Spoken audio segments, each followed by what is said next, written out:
Hi friends, ഇന്നത്തെ നമ്മുടെ വീഡിയോയിലുണ്ടല്ലോ നല്ല ഈസി ആയിട്ട് ഉണ്ടാക്കാൻ പറ്റുന്ന ഒരപ്പത്തിൻ്റെ റെസിപ്പി ഉണ്ട്.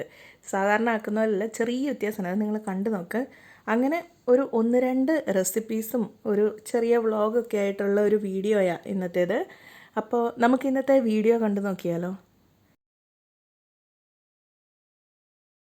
ആദ്യം തന്നെ ആരെങ്കിലും നമ്മളുടെ വീഡിയോ സബ്സ്ക്രൈബ് ചെയ്യാതെ കാണുന്നുണ്ടെന്നാണെങ്കിൽ സബ്സ്ക്രൈബ് ചെയ്തിട്ട് കാണാൻ വേണ്ടിയിട്ട് ശ്രമിക്കണം. അതുപോലെ വീഡിയോയ്ക്ക് ലൈക്കും നിങ്ങളുടെ കമൻറ്റുകളൊക്കെ എന്താണോ നിങ്ങളുടെ അഭിപ്രായങ്ങളും വീഡിയോനെക്കുറിച്ചുള്ള കമൻറ്റുകളൊക്കെ ഒന്ന് എഴുതി അറിയിക്കാൻ ശ്രമിക്കുക. അറ്റ്ലീസ്റ്റ് ഒരു സ്മൈലിയെങ്കിലും മെൻഷൻ ചെയ്യാൻ വേണ്ടിയിട്ട് ശ്രദ്ധിക്കണേ. അപ്പം നമുക്ക് അപ്പത്തിൻ്റെ റെസിപ്പിയിലേക്ക് പോവാം.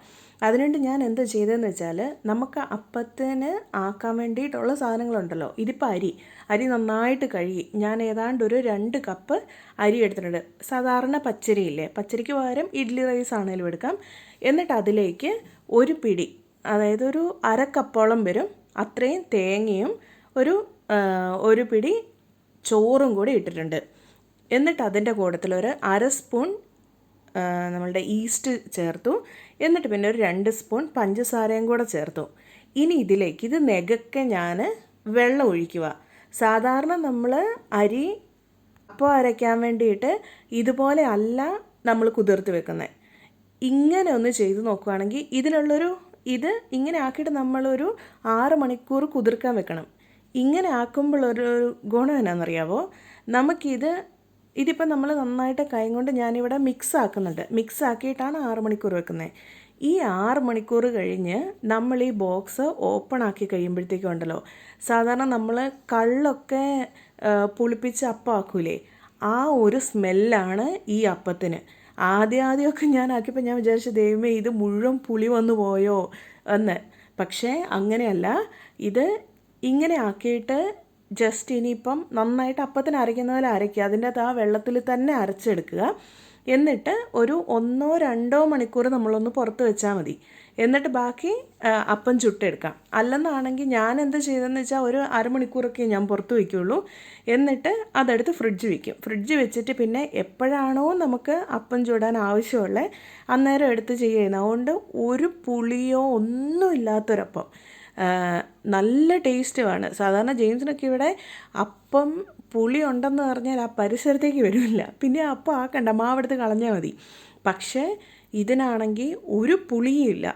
അത്രയും നല്ല അടിപൊളി അപ്പം. പിന്നെ ഞാൻ ഇതിൻ്റെ അകത്ത് ഇപ്പം ഇതുവരെയായിട്ടും ഉപ്പ് ചേർത്തിട്ടില്ല. ഉപ്പ് ഞാൻ നമ്മൾ എപ്പോഴാണോ ചുടാൻ പോകുന്നത് ആ ചുടുന്നതിന് കുറച്ച് മുന്നേ നമ്മൾ ആ മാവ് എടുക്കുമല്ലോ, മാവ് ഫ്രിഡ്ജിൽ നിന്ന് എടുത്ത് ആ മാവിൻ്റെ അകത്ത് ചുടുന്നതിന് മുമ്പ് മാത്രം ഉപ്പ് ചേർത്തിട്ടാണ് ഇളക്കുന്നത്. ഇനിയിപ്പോൾ ഇതിൻ്റെ കൂടെ ഉപ്പ് ചേർത്തുന്നതും കൊണ്ടും വലിയ കുഴപ്പമൊന്നുമില്ല കേട്ടോ. അങ്ങനെ ഇതിപ്പോൾ ഞാൻ ആ മാവ് അരച്ചിട്ട് അതിൻ്റെ അകത്ത് അതിൻ്റെ വെള്ളത്തിൻ്റെ അളവ് നോക്കുക. അപ്പത്തിൻ്റെ വെള്ളത്തിൻ്റെ അളവല്ലെന്നെങ്കിൽ ആ മിക്സിയുടെ ചാറിൻ്റെ അകത്തോട്ട് കുറച്ചും കൂടെ വെള്ളം ഒഴിച്ചിട്ട് നമുക്ക് അതിൻ്റെ അകത്തോട്ട് ആ മാവിൻ്റെ ലൂസ് കറക്റ്റ് ചെയ്തെടുക്കാം. ഇതിപ്പോൾ മാവ് ഞാൻ അരച്ചെടുത്ത് ഫ്രിഡ്ജിൽ വെച്ച് ദോശ ചുടുന്നതിന് മുമ്പ് എടുത്തതാണ്. എന്നിട്ട് ഇപ്പോഴാണ് ഞാൻ ഇതിൻ്റെ അകത്ത് ഉപ്പിടുന്നത്. എന്നിട്ട് ഇതൊന്ന് നന്നായിട്ടൊന്ന് മിക്സ് ആക്കിയിട്ട് അപ്പം ചുട്ടെടുക്കുകയാണ്. നല്ല അടിപൊളി അപ്പം നമുക്ക് ചുട്ടെടുക്കാൻ പറ്റും. ഇതിപ്പോൾ ശരിക്കും ഞാൻ ആ മാവ് അരച്ച ഉടനെ തന്നെ, അന്നേരം അവൾക്ക് അപ്പം വേണമെന്ന് പറഞ്ഞിട്ട് അന്നേരം ഞാൻ പെട്ടെന്ന് ചുട്ടു കൊടുക്കുന്നതാണ്. പക്ഷേ അന്നേരം തന്നെ ചുട്ടപ്പോൾ പോലും നോക്ക്, അതിനകത്ത് ബബിൾസും എല്ലാം വന്ന് നല്ല അടിപൊളി അപ്പമാണ് നമുക്ക് കിട്ടുന്നത്. ഇനി ഇതിൻ്റെ ഇടയ്ക്ക് ഒന്ന് ലുലുവിൽ പോയിട്ട് വന്നിട്ടുണ്ടായിരുന്നു. കുറച്ച് സാധനങ്ങൾ വാങ്ങാനുണ്ടായിരുന്നു, റീഫിൽ ചെയ്യാനും ഒക്കെ കൂടെ ആയിട്ടുണ്ടായിരുന്നു. ഇത് ഒത്തിരി ഇല്ല, കുറച്ച് സാധനങ്ങൾ. ഞാൻ ലുലുവിൽ പോയതൊന്നും എടുത്തില്ല, കാരണം അവിടെ പോയി കഴിഞ്ഞ് സിയേൻ്റെ പുറകെ ഓട്ടം തന്നെ അതൊരു സൈഡിലുണ്ടാവും. അതുകൊണ്ട് അവിടെ നിന്നൊന്നും ഷൂട്ട് ചെയ്യാൻ നിന്നില്ല. പിന്നെ ഇപ്രാവശ്യം ചായപ്പൊടി വാങ്ങിയതാണല്ലോ. സാധാരണ ഞാൻ എപ്പോഴും റെഡ് ലേബൽ അല്ലെങ്കിൽ നമ്മളുടെ കണ്ണൻ ദേവനായിരിക്കും വാങ്ങുന്നത്. ഇപ്രാവശ്യം ടാറ്റയുടെ ടീ എടുത്ത് നോക്കിയിട്ടുണ്ട്, അതെങ്ങനെയുണ്ട് എന്നറിയാൻ വേണ്ടിയിട്ട്. അതുകൊണ്ടാണ് കിട്ടിയപാട് ഞാൻ കുറച്ച് കട്ടനിട്ട് നോക്കുന്നത്. പക്ഷേ കുഴപ്പമില്ലായിരുന്നു, എനിക്ക് ഇഷ്ടപ്പെട്ടു അതൊക്കെയല്ലേ ഈ ചായപ്പൊടി. പിന്നെ എനിക്ക് ചായ ഇട്ടാലും അത്യാവശ്യം നല്ല കടുപ്പത്തി ചായ വേണം. അതിൻ്റേതും ഒക്കെ ഉണ്ട്. ആ കടുപ്പം കിട്ടുമോയെന്ന് എനിക്കൊരു ഡൗട്ടുണ്ടായിരുന്നു. പക്ഷേ ഈ ചായപ്പൊടി നല്ലതായിരുന്നു. അത് കഴിഞ്ഞ് എടുത്ത് വെക്കുമ്പോഴുണ്ടല്ലോ, ഇതുപോലത്തെ ക്ലിപ്പ് ഇപ്പോൾ അത്യാവശ്യം എല്ലായിടത്തും നമുക്ക് ഈ ക്ലിപ്പ് കിട്ടും. ആമസോണിലും അങ്ങനെ എല്ലായിടത്തും. ഇവിടെ ആകുമ്പം ഡേ ടു ഡേയിലുണ്ട്.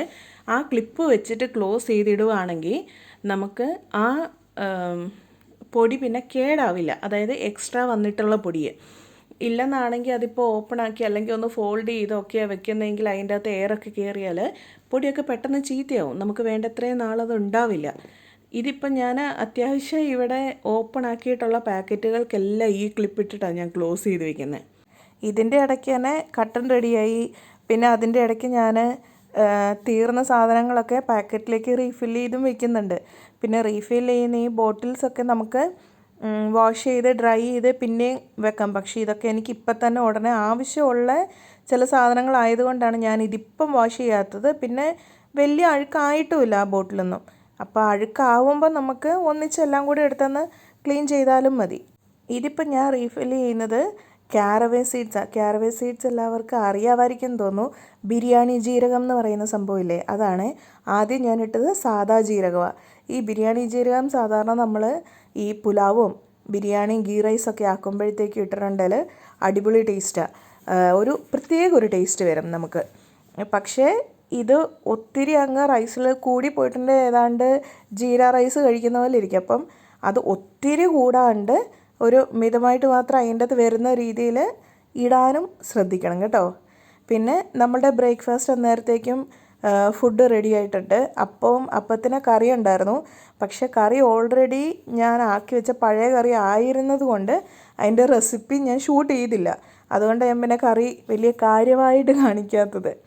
അങ്ങനെ ഇതായിരുന്നു അന്നത്തെ ഫുഡ്. പിന്നെ അത് കഴിഞ്ഞ് പിന്നെ നമ്മൾ നെക്സ്റ്റ് ഡേ ഇവിടെ ഒരു സലൂണിൽ പോയിട്ടുണ്ടായിരുന്നു.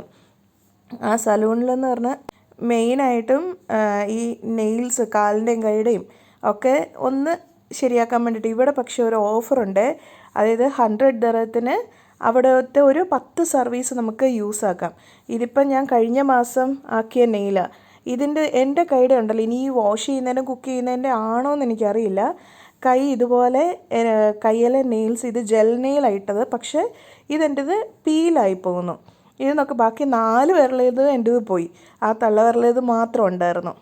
ഞാനത് അവരോട് പറയുമ്പോൾ അവർ പറയുന്നത് കുക്ക് ചെയ്യുന്നതിൻ്റെ കൂടുതൽ ഹീറ്റും കാര്യങ്ങളൊക്കെ അടിച്ചിട്ടുണ്ട്, ഇത് പീൽ ഓഫ് ആയി പോകും എന്നാണ് പറഞ്ഞത്. അതുപോലെ എനിക്ക് തോന്നുന്നത്, പക്ഷേ ഞാൻ ഈ വാഷ് ചെയ്യുമ്പം വെള്ളം തട്ടിയിട്ട് നമ്മുടെ കൈ കുറച്ച് സോഫ്റ്റ് ആവുമല്ലോ, മേ ബി അങ്ങനെ. അതായത് ഒരാഴ്ച 2 ആഴ്ച വരെ ഇരിക്കും. അത് കഴിഞ്ഞാൽ എൻ്റെ റൈറ്റ് ഹാൻഡ് സൈഡിലേത് ഫുൾ എപ്പോഴും പീൽ ഓഫ് ആയി പോകും. ഇതാണ് ഞാൻ പറഞ്ഞ പാക്കേജ്. ഇതിൻ്റെ അകത്ത് നോക്ക്, ഈ സർവീസ് ഇത്ര എടുത്തിട്ടുണ്ടെങ്കിൽ അങ്ങനെ ഒരു 100 ദിർഹത്തിന് നമുക്ക് ചെയ്തിട്ട് പോകാം. ഇല്ലെന്നാണെങ്കിൽ സാധാരണ നമ്മളെപ്പോഴും ഒരു സർവീസിന് വേണ്ടി തന്നെ ബാക്കിയുള്ള സലൂണിലൊക്കെ 30 ദിർഹമൊക്കെ കൊടുക്കേണ്ടി വരും. അത് വെച്ച് നോക്കിയപ്പോൾ എനിക്ക് ഇവിടുത്തെ സർവീസും ഇഷ്ടപ്പെട്ടു. പിന്നെ ഇതൊരു പ്രൊമോഷനൊന്നും അല്ല കേട്ടോ. ഇതാണ് ഞാൻ ഇപ്പം ഇട്ടിരിക്കുന്ന നെയിൽ. പിന്നെ അത് കഴിഞ്ഞ് വന്നിട്ട് കൊച്ചിന് അന്നേരത്തേക്കും പുട്ട് വേണമെന്ന് പറഞ്ഞു. അങ്ങനെ ഞാനിപ്പോൾ പുട്ടിൻ്റെ പൊടി, ഇതിപ്പോൾ റെഡിമെയ്ഡ് പുട്ടുപൊടിയാണ് എടുത്തിരിക്കുന്നത്. ക്യാരറ്റ് പുട്ടാക്കാമെന്ന് വിചാരിച്ചേ. അതിന് വേണ്ടിയിട്ട് ഞാൻ ചോദിച്ചാൽ ഒരു പകുതി ക്യാരറ്റ്, അവൾക്ക് മാത്രമുള്ള പുട്ട് മതി. അതുകൊണ്ട് ഞാൻ ഒരു പകുതി ക്യാരറ്റ് എടുത്ത് അതൊന്ന് മിക്സിയിൽ ക്രഷ് ചെയ്തു. ഞാൻ വെള്ളം ഒഴിച്ചിട്ടല്ല ചെയ്തത്, ചുമ്മാ ക്രഷ് ചെയ്യുകയാണ് ചെയ്തത്, ചെറുതാക്കി മുറിച്ചിട്ടിട്ട്.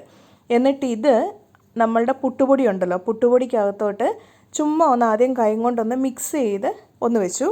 എന്നിട്ട് ഇതിൻ്റെ അകത്തോട്ട് സാധാരണ നനയ്ക്കുന്ന പോലെ ചൂടുവെള്ളം, സാധാരണ നമുക്കറിയാലോ കടയിൽ നിന്ന് വാങ്ങുന്ന റെഡിമെയ്ഡ് പുട്ടുപൊടിക്ക് എപ്പോഴും ആ വെള്ളം നെകക്കെ വെള്ളം ഒഴിച്ചൊരു 5-10 മിനിറ്റ് വെച്ചിട്ടാണ് നമ്മൾ പിന്നെ അതൊന്ന് കുഴച്ചെടുക്കുമ്പോൾ നല്ല കണക്കിന് പാകത്തിനത് നനഞ്ഞു കിട്ടുമല്ലോ. അത് ഞാൻ ഇവിടെ ചെയ്തത് ആദ്യം ക്യാരറ്റ് മിക്സ് ആക്കിയിട്ട് അതിന് പാകത്തിനുള്ള ചൂടുവെള്ളം ഒഴിച്ചിട്ട് മിക്സാക്കി എടുക്കുക ചെയ്തത്.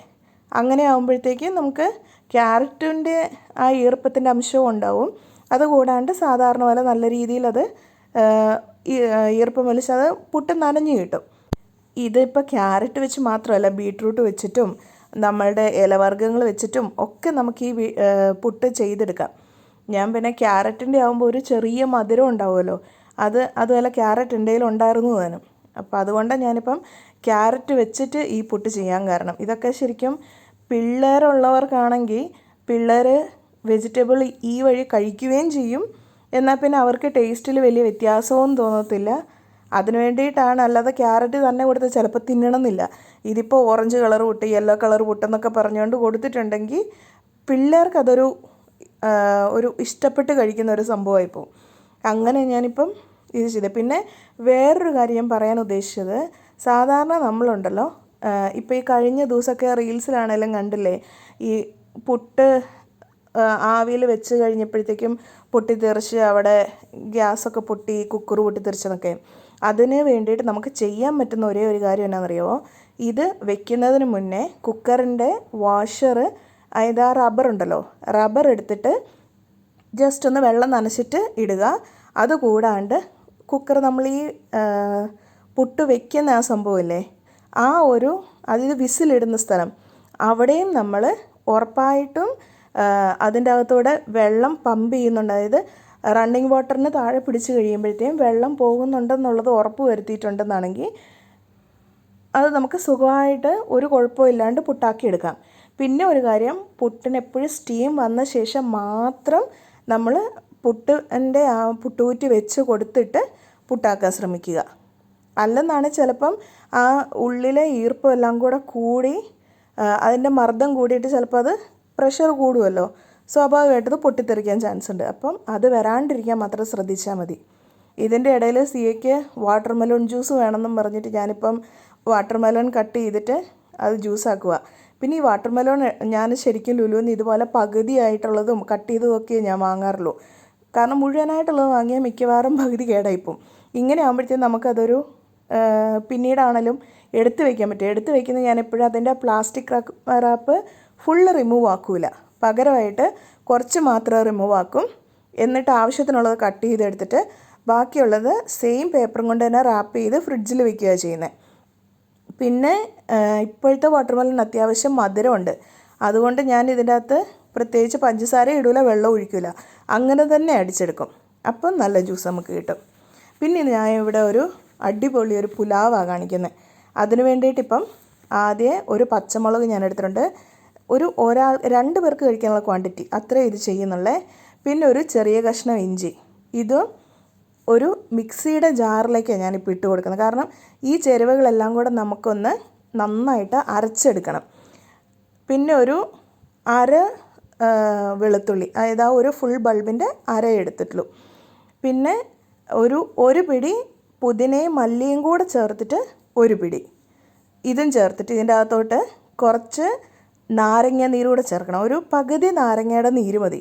കാരണം ഞാൻ പറഞ്ഞല്ലോ, ഒരു 2 പേർക്ക് കഴിക്കാനുള്ള കണക്കിനുള്ള രീതിയിൽ ഞാനിവിടെ ചെയ്യുന്നുള്ളൂ. പകുതി നാരങ്ങ. ഇത് നമുക്ക് ആവശ്യത്തിനനുസരിച്ച് ഇതിൻ്റെ ക്വാണ്ടിറ്റി കൂട്ടാം കേട്ടോ. എന്നിട്ട് ഇനി അതൊന്ന് നന്നായിട്ട് അരച്ചെടുക്കുക. ഇനിയിപ്പം കുക്കർ എടുക്കുക. എന്നിട്ട് ഞാൻ ഇതുപോലൊരു സംഭവം എടുക്കുന്നത്.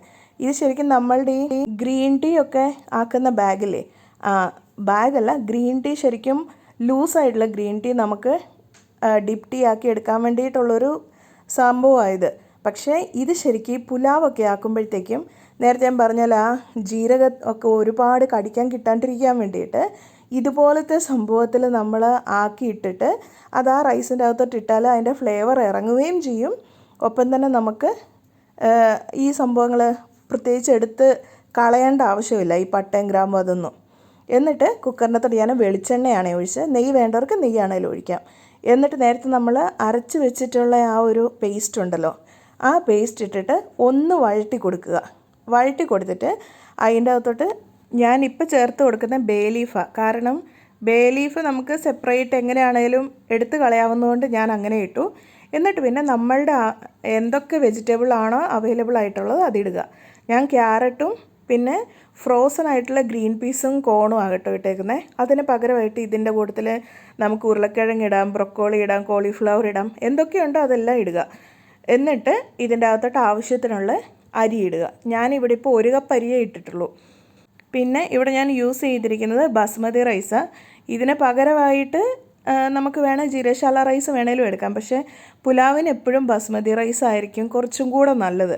അതുകൊണ്ടാണ് ഞാൻ ബസ്മതി റൈസ് എടുത്തത്. എന്നിട്ട് 1 കപ്പിന് 2 കപ്പ് എന്നുള്ള രീതിയിൽ വെള്ളം എടുത്തു. അതാ വെള്ളം കളർ മാറ്റം എന്നാന്ന് വെച്ചാൽ ഞാൻ ആ അരച്ച മിക്സിയില്ലേ അതിൻ്റെ അകത്തോട്ട് വെള്ളം എടുത്തിട്ട് ആ വെള്ളമാണ് ഇതിൻ്റെ അകത്തോട്ട് ഒഴിച്ചിരിക്കുന്നത്. എന്നിട്ട് ഇതിൻ്റെ അകത്തോട്ട് നേരത്തെ നമ്മൾ ഇതിൻ്റെ അകത്താക്കി വെച്ചിരിക്കുന്ന ആ പട്ട ഗ്രാമ്പു ഏലക്ക ഉണ്ടല്ലോ അത് അതിൻ്റെ അകത്തോട്ട് ഇറക്കി വെച്ച് കൊടുക്കുക. ആവശ്യത്തിന് ഉപ്പ് ഇടുക. എന്നിട്ട് ഇത് തിളച്ച് ഏതാണ്ട് അതിൻ്റെ ചോറ് ആ വെള്ളത്തിൻ്റെ ലെവല് അരിയുടെ ലെവലിൻ്റെ ഏതാണ്ട് ഒപ്പം എത്തിയ ശേഷം മാത്രം കുക്കർ അടച്ചു കൊടുക്കുക. ഇല്ലെന്നാണെങ്കിൽ നമുക്ക് ആ പ്രഷറൊന്നും പ്രോപ്പറായിട്ട്, കാരണം ഇന്നത്തെ കാലത്ത് നമുക്ക് കുക്കറിനെ വിശ്വസിക്കാൻ പറ്റുന്നില്ല, ഏതൊക്കെ രീതിയിലാണ് ഇത് സംഭവിക്കുന്നുള്ളൂ. എന്നിട്ട് അടച്ച് വെച്ച ശേഷവും ആ വിസിലിൻ്റെ അതിലൂടെ ആവി പുറത്ത് വന്ന ശേഷം മാത്രം വിസിലിട്ട് കൊടുക്കുക. എന്നിട്ടൊരു വിസിൽ ഫുള്ള് കേൾപ്പിക്കുക. രണ്ടാമത്തെ വിസിൽ വരാറാവുമ്പോൾ ഓഫ് ചെയ്ത് അവിടെ വെച്ചേക്കുക. ഇതാണ് നമ്മളുടെ പുലാവിൻ്റെ പരുവം.